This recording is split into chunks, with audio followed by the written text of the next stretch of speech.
Assalamualaikum warahmatullahi wabarakatuh. Perkenalkan, nama saya Dian Wijaya, BP 18020004. Saya berasal dari Universitas Herman Dallas, jurusan D3 Manajemen Perkantoran, Fakultas Ekonomi dan Bisnis.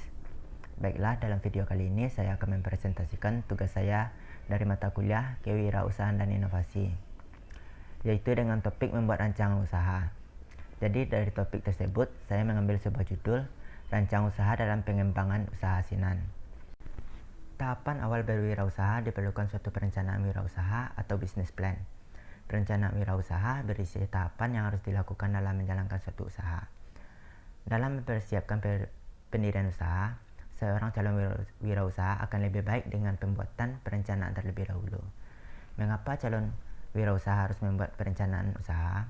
Oleh karena perencanaan usaha merupakan alat yang paling ampuh untuk menentukan prioritas, mengukur kemampuan, mengukur keberhasilan dan kegagalan usaha.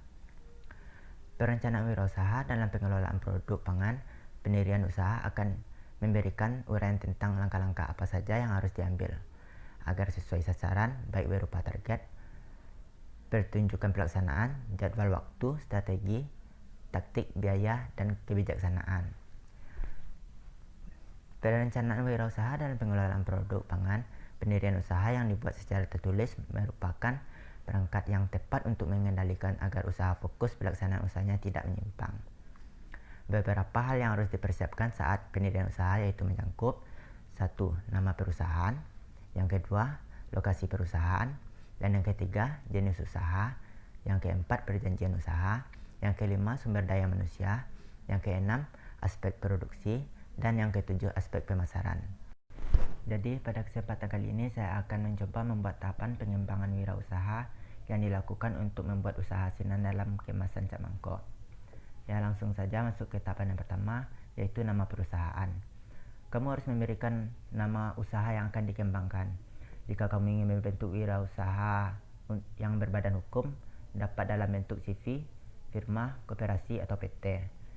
Mari kita ambil sebuah contoh dalam pengembangan usaha asinan ini. Saya memberi nama perusahaan ini dengan nama CV Pangan Sukses Makmur. Dan yang kedua, lokasi usaha. Lokasi usaha ditentukan di daerah yang dekat dengan bahan baku, tidak terlalu jauh dari lokasi rumah para pengelola, dan tidak terlalu jauh dari jangkauan pasar yang akan dituju. Tahapan awal dapat digunakan adalah satu ruangan di rumah atau dapat menyewa tempat. Yang ketiga, perjanjian usaha.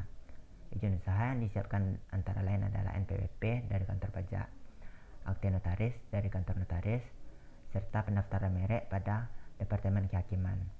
Yang keempat adalah sumber daya manusia. Dalam bagian ini harus dapat ditentukan beberapa jumlah SDM yang diperlukan. Contoh keperluan SDM yang diperlukan untuk usaha asinan ini adalah 3 orang pendiri yang mempunyai tugas masing-masing.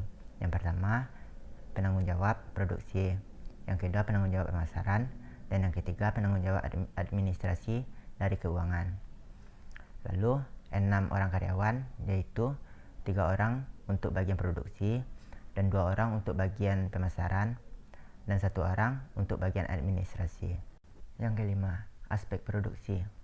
Di bagian ini diuraikan semua aspek produksi secara detail meliputi peralatan yang akan diperlukan, yaitu bahan baku, bahan kemasan, bahan tambahan, dan teknologi proses pengelolaannya. Dan yang keenam, aspek keuangan. Perhitungan biaya produksi meliputi investasi, biaya tetap, dan biaya tidak tetap.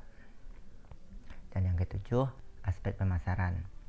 Ada banyak cara untuk memasarkan produk asinan ini, tentu disesuaikan dengan kapasitas produksi yang telah kita buat. Sebagai contoh, tahapan pertama bisa dimulai dengan tahapan yang kecil, seperti mempromosikan kepada teman, tetangga, atau teman kampus. Dan yang kedua, apabila sudah banyak yang berminat dengan produk kita, bisa kita langsung merambah pasar, seperti menitipkan kepada warung atau toko. Dan yang ketiga, memanfaatkan teknologi internet, seperti mempromosikan pada WA, Instagram, atau Facebook.